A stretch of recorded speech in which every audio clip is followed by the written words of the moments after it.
Book 1, Chapter 43,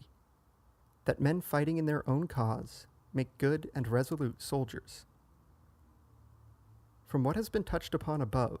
we are also led to remark how wide is the difference between an army which, having no ground for discontent, fights in its own cause, and one which, being discontented, fights to satisfy the ambition of others. For whereas the Romans were always victorious under the consuls, under the decemvirs they were always defeated.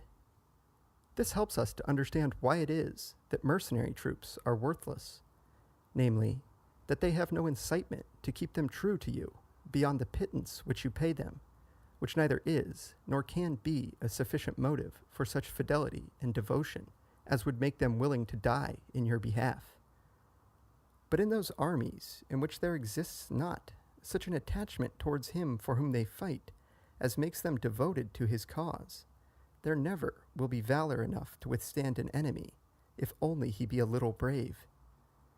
And since such attachment and devotion cannot be looked for from any save your own subjects,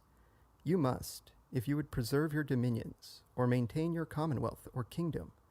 arm the natives of your country, as we see to have been done by all those who have achieved great things in war. Under the decemvirs, the ancient valor of the Roman soldiers had in no degree abated, yet,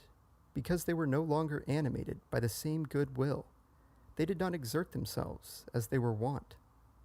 But so soon as the decemvirate came to an end, and the soldiers began once more to fight as free men,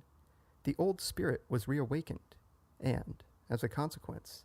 their enterprises, according to former usage, were brought to a successful close.